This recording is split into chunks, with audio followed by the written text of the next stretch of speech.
आज हम IT enabled service sector की एक कंपनी एफएल के Q3 के रिजल्ट एनालिसिस करेंगे, जानना का प्रयास करेंगे कि भी पिछले साल से एफएल करेक्शन मोड में है, नतीजे कैसे हैं, क्या अब जो नतीजे आए हैं ये इनको तुरंत रैली देंगे कि अभी भी कुछ हमें करेक्शन का वेट करना पड़ेगा, राइट। तो हम एफएल का रिजल्ट एनालिसिस करेंगे, आगे क्या होगा ये जानने का प्रयास करेंगे और साथ में सेक्टर का भी कुछ हम डेटा देखेंगे, राइट। ऑलरेडी हमने आईटी एनेबल सर्विसेज में एलटीटीएस के रिजल्ट दोस्तों आप लोगों के साथ डिस्कस कर लिए हैं, जो ऑलरेडी एक अच्छी कंपनी है। सो यह दोस्तों पूरी आईटी एनेबल्ड इंडस्ट्री जिनको टोटल 1.8 लाख करोड़ का मार्केट कैप मिलता है, कुल मिला के 100 के करीब कंपनीज है। इन 100 कंपनीज में अगर हम टॉप देखें तो एलटीटीएस, टाटा टेक्नोलॉजी, दोस्तों ये दोनों ही कंपनी ऑलमोस्ट सिमिलर बिजनेस में है, राइट। तो LTTS Larsen and Toubro group की और टाटा टेक्नोलॉजी टाटा ग्रुप की, सायंट, एफएल और ई मुद्रा, ये कुछ कंपनीज हुई दोस्तों आपकी टॉप 5-6 कंपनीज जो रिस्पॉन्सिबल है मार्केट कैप के लिए।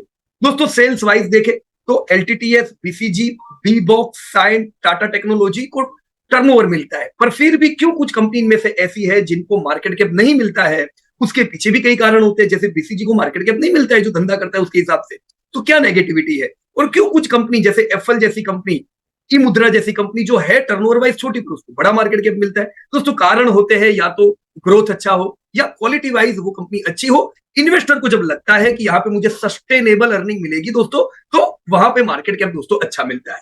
बाकी प्रॉफिट वाइज देखें तो सबसे बड़ा प्रॉफिट बीसीजी करती है, but yes no market cap. फिर LTTS, Tata tech, Cyient, FL जैसी कंपनी दोस्तों यहाँ पे लीड करती है। दोस्तों इस इंडस्ट्री का पिछले 5 साल का हम ग्रोथ देखें तो आप देख रहे हो जैसे जो लीडिंग कंपनी है एलटीटीएस, टाटा टेक जैसी, उनका ग्रोथ इतना अच्छा नहीं है दोस्तों। ये असल में इसलिए ऐसा है क्योंकि एलटीटीएस या टाटा टेक दोनों ही कंपनी दोस्तों ऑटो रिलेटेड सेगमेंट में काम करती है। अब टाटा टेक्नोलॉजी का मेजर ऑटो है, तो ऑटो सेक्टर दोस्तों पिछले कई वर्षों से 2017 के बाद दोस्तों हमने वहां पे वॉल्यूम कम देखे और अच्छे हाल नहीं थे। टाटा टेक्नोलॉजी के अफेक्टेड सेल्स पे दिख रही है। अब जबकि ऑटो में अच्छी रिकवरी आई है, हम टाटा टेक से 8% उम्मीद नहीं करेंगे दोस्तों, आपको 15% का ग्रोथ टाटा टेक में भी मिलना चाहिए। और एलटीटीएस जो दोस्तों डाइवर्सिफाइड सेगमेंट में है, पर इनका भी ऑटो से दोस्तों बड़ा टर्नओवर आता है, तो ये दोनों में हमको एवरेज ग्रोथ दिख रहा है। पर यस दोस्तों हम 15% ग्रोथ तो दोस्तों उम्मीद करेंगे आने वाले पूरे दशक में।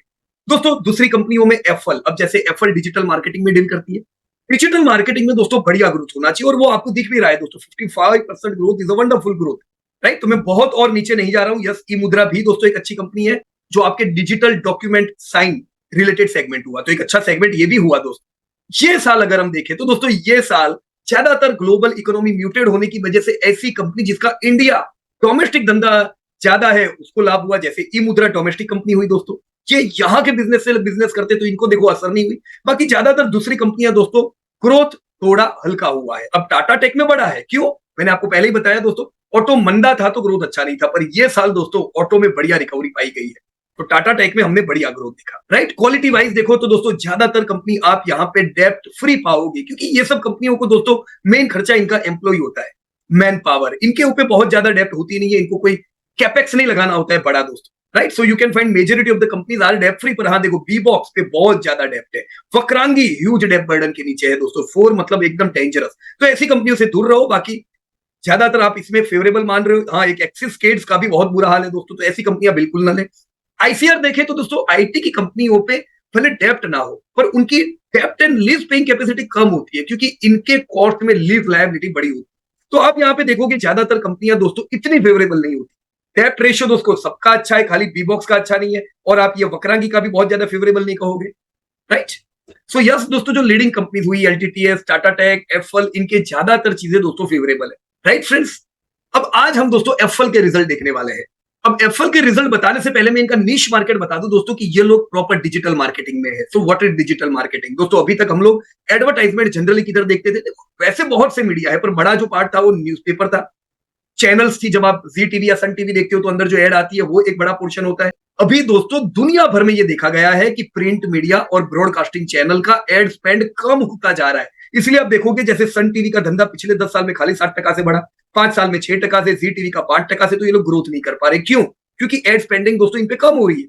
ब्रॉडकास्टिंग के सामने ओटीटी भी एक बड़ा चैलेंज है। अब प्रिंट मीडिया का भी ऐसा ही हाल है दोस्तों, नहीं तो हम लोग एक समय पे दिव्य भास्कर रिकमेंड करते थे दोस्तों, पर से ग्रोथ नहीं आएगा क्योंकि अब इनका बिजनेस चैलेंज मोड पे है। आप देख रहे हो 5 साल का नेगेटिव ग्रोथ, 10 साल का 2% ग्रोथ, ऐसे में दोस्तों आपकी वेल्थ नहीं क्रिएट होती है। उसके विपरीत आप एफएल देखो, जो एक डिजिटल मार्केटिंग की कंपनी है, 5 साल में 75%, 6 साल 57%, तो ह्यूज ग्रोथ देख रहे। क्यों ऐसा है दोस्तों? इतना बढ़िया ग्रोथ एफएल को इसलिए है क्योंकि overall world wide digital marketing बढ़िया बढ़ रहा है। जैसे ये चार्ट आप देख रहे हो, यहाँ पे क्लियर है दोस्तों कि वर्ल्ड वाइड डिजिटल स्पेंडिंग 16% कगार से बढ़ रही है। ये अपना पाई प्रिंट मीडिया और ब्रॉडकास्टिंग का पाई खा के बढ़ा रहा है। अब अगर दोस्तों आप कंट्री वाइज देखो, तो जैसे आप डेवलप दूसरी कंट्री देखो, तो वहां पे ऐसा हो चुका है कि 60 to 70% स्पेंडिंग डिजिटल के द्वारा हो रही है।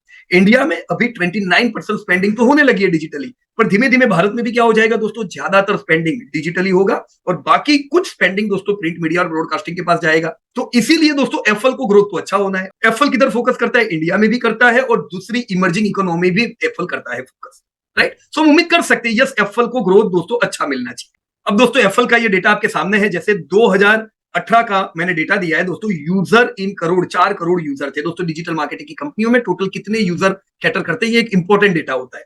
तो 2018 में 4 करोड़ यूजर, 167 करोड़ सेल्स और 28 करोड़ का प्रॉफिट। जब इनका आईपीओ आया 2020 में, तब हमने जब देखा दोस्तों, यूजर 7 करोड़ थे, धंधा 334 करोड़, प्रॉफिट 66 करोड़। तो यस, हमको लगा काम हो सकता है दोस्तों, इन्वेस्ट करना चाहिए। एक तो इमर्जिंग सेगमेंट है, धंधा बढ़ता जा रहा है, प्रॉफिट कर रही है कंपनी, तो कोई टेंशन नहीं है, पैसा हो सकता है हमारा यहाँ पे 20% से पैसा बढ़ सकता है, राइट। तो दोस्तों नई कंपनी में हम उम्मीद कर सकते हैं, हमें अभी मैनेजमेंट नहीं पता होता है मैनेजमेंट कैसा है, पर बिजनेस अच्छा होने से पैसा लगा सकते हैं दोस्तों। 2023 तक का अगर हम डेटा देखें पोस्ट आईपीओ, तो यही 7 करोड़ यूजर बढ़ के 26 करोड़ हुए। जो टर्नओवर दोस्तों 300 करोड़ का था, 1400 करोड़ का हो गया। प्रॉफिट 66 से 250 करोड़ पहुंच गए। यस दोस्तों, हमने बढ़िया सही रैली यहाँ पे शेयर के दामों में भी देखी। तो जो उम्मीद किया ऐसा हुआ दोस्तों, ग्रोथ उम्मीद किया, ग्रोथ मिला। कंसिस्टेंट प्रॉफिट करेगा ये सोचा, वो भी यहाँ पे हुआ, राइट। तो ये अब तक की बात है।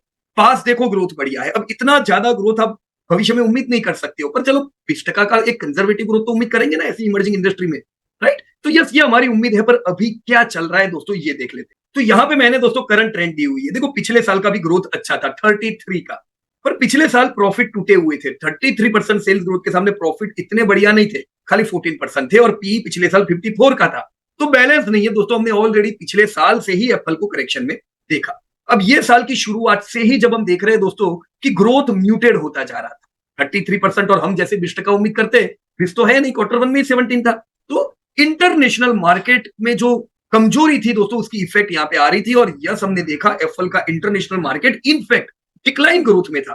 तो ये बड़ा चैलेंज था दोस्तों एप्पल के सामने। Total growth 17, not extra ordinary ऐसी इमर्जिंग इंडस्ट्री में। प्रॉफिट 20% के दोस्तों। जैसे और आगे बढ़े, चलो H1 में थोड़ा ग्रोथ आया, पर 19 was not so much good. Profit 17% के दोस्तों। हमने दोस्तों मार्जिन को डिक्रीज होते हुए देखा।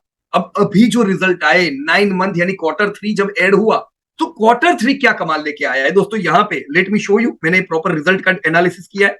यूजर्स 16% से बढ़े, अच्छा ग्रोथ है दोस्तों। यही क्वार्टर में 22 करोड़ नए यूजर, तो दैट्स ग्रेट। ARPU 9% से बढ़ा दोस्तों, ये भी एक बढ़िया बात है। रेवेन्यू 24% से बढ़ा। तो बिल्कुल सीधी बात है दोस्तों कि जो म्यूट हो गया था Q1, Q2, Q3 में हमने अच्छा ग्रोथ देखा है। ये हमें एक्सेप्ट करना होगा। पिछले साल जैसा 33% नहीं है, पर जो कमजोरी आ गई थी Q1, Q2 में, वो कमजोरी से निकला है। मैनेजमेंट का भी कहना है दोस्तों कि इंटरनेशनल मार्केट में उनको अच्छा ग्रोथ वापस से मिला है। So this is positive, right. Yes, growth अच्छा आया है, पर उसके साथ एक और नेगेटिव है दोस्तों। वो क्या है दोस्तों? खर्चे 26% से बढ़े हैं। मैनेजमेंट का कहना है कंपनी ने पूरा दम लगा दिया दोस्तों धंधा लाने में। तो ये क्वार्टर दोस्तों कॉस्ट भी बढ़ी है, ये अदर कॉस्ट की वजह से। यहां आप देखोगे अदर कॉस्ट 58% से बढ़े हैं, राइट दोस्तों। आईटी की कंपनियों में अदर कॉस्ट आप देखते होंगे, कस्टमर से मिलना होता है तो ट्रैवलिंग कॉस्ट भी बड़े होते हैं दोस्तों। सो 9 मंथ में हमने देखा धंधे बढ़िया बढ़े, पर खर्चे भी बढ़े, जिससे मार्जिन दोस्तों 130 बेसिस पॉइंट से कम हुए। This is again not favourable. हमने ऑलरेडी देखा जब H1 के नतीजे आए, मार्जिन डाउन हुए थे। अभी 9 मंथ में भी ये ट्रेंड कंटिन्यू है दोस्तों। 130 बेसिस पॉइंट से आपके मार्जिन डाउन होने का मतलब है प्रॉफिट इतने बढ़िया नहीं बढ़े। आप देख सकते हो दोस्तों, प्रॉफिट खाली 15% से बढ़े। सो पॉजिटिव क्या है दोस्तों? धंधा सुधर के आया है। नेगेटिव क्या है दोस्तों? खर्चे भी बढ़े हैं। मैनेजमेंट का कहना है ये एक आध क्वार्टर ऐसा खर्चा रहेगा, आगे बढ़ते हुए दोस्तों हम प्रॉफिट को बढ़ते हुए देखेंगे। चलो देखते हैं, अभी मैनेजमेंट ने कहा है ऐसा होता है कि नहीं है, पर अभी की हकीकत क्या है? धंधे सुधरे, प्रॉफिट नहीं सुधरे, राइट। आप सेगमेंट वाइज देख सकते हो दोस्तों, 70% इनको आउट ऑफ इंडिया टर्नओवर देता है, जहां पे अच्छा ग्रोथ आया है। इनफैक्ट 28% मतलब बढ़िया ग्रोथ आया है। तो मैनेजमेंट ने कहा है यस इंटरनेशनल मार्केट में एक टर्न अराउंड आया है, ये खुशी की बात है। तो ग्रोथ में दोस्तों कोई कमी हो ऐसा मुझे नहीं लगता है, एफएल का ग्रोथ अच्छा रहेगा, राइट। पर यस मार्जिन हम 15.7% की वजह से चैलेंजिंग उम्मीद करेंगे। तो मैंने क्या उम्मीद रखी है, आप देख सकते हो दोस्तों, ये साल धंधा 24% से मैं ग्रोथ उम्मीद कर रहा हूं, फ्यूचर 15% से बड़े उम्मीद कर रहा हूं। So sales lifetime high आएगा, बढ़िया आएगा 1778 करोड़ का, प्रॉफिट भी लाइफ टाइम हाई आएंगे, आप देख सकते हो दोस्तों, लेकिन ग्रोथ इतना अच्छा नहीं है। अब 15%, 13-14% की ग्रोथ, देखो मैं 13% की ग्रोथ उम्मीद कर रहा हूं। 13% की ग्रोथ पे 50 का पी जो चल रहा है ये फेवरेबल नहीं है।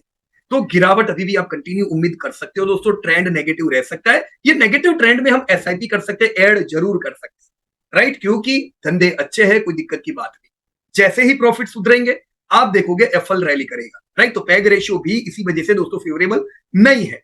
ऑल राइट, मूविंग फॉरवर्ड 2030 में क्या उम्मीद करूं दोस्तों, आने वाले समय में मैं 20% का सेल्स और प्रॉफिट बढ़ता हुआ देखूंगा। आप देखोगे एफएल 5000 करोड़ के एक लैंडमार्क टर्नओवर पार करेगा, 1000 करोड़ के प्रॉफिट पे पहुंचेगा दोस्तों। फेयर वैल्यूएशन ही इसकी 3500 जैसी दोस्तों हो जाएगी, right. So no need to worry for long term trend. में क्या करूं दोस्तों, मैंने यहाँ पे लेवल दिया हुआ है 830 पे, आप एग्रेसिव बाइंग कर सकते हो। इसका मतलब अभी क्या, अभी कुछ नहीं करने का, ऐसा नहीं है दोस्तों। शेयर ऑलरेडी करेक्शन में है, देखो पहले इसने जबरदस्त तेजी दिखाई क्योंकि बढ़िया था सब कुछ, अभी सब कुछ बढ़िया नहीं है, सेल्स अच्छे हैं, प्रॉफिट फेवरेबल नहीं है जो हाई पी मिलता है उसके हिसाब से।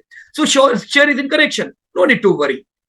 830 बढ़िया बाइंग लेवल है, पर ये समय पे आप एसआईपी करो, थोड़ा थोड़ा करके दोस्तों एक्यूमुलेट कर सकते हो। मैं उम्मीद करूंगा दोस्तों मैं इसी साल के एंड तक मैं 1508 टू 1623 का टारगेट दोस्तों उम्मीद करूंगा। तो यस दोस्तों, लोअर लेवल पे मैं बाय करूंगा, मुझे बढ़िया टारगेट मिलेंगे।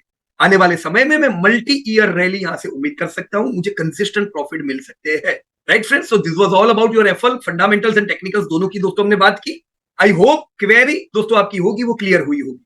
सो इसी प्रकार से दोस्तों हम अलग अलग कंपनी के रिजल्ट आप लोगों के साथ शेयर करते जाएंगे। ये रिजल्ट पूरा बनाया है दोस्तों चंद्रशेखर प्रधान ने, जो कि इन्वेस्टमेंट एडवाइजर है। So thank you to CS Pradhan, data आपका है, प्रेजेंट मैं कर रहा हूं। So thank you so much and जय हिंद टू एवरीबॉडी दोस्तों, धन्यवाद। Disclosure: This update is for educating purpose. We are not tip provider.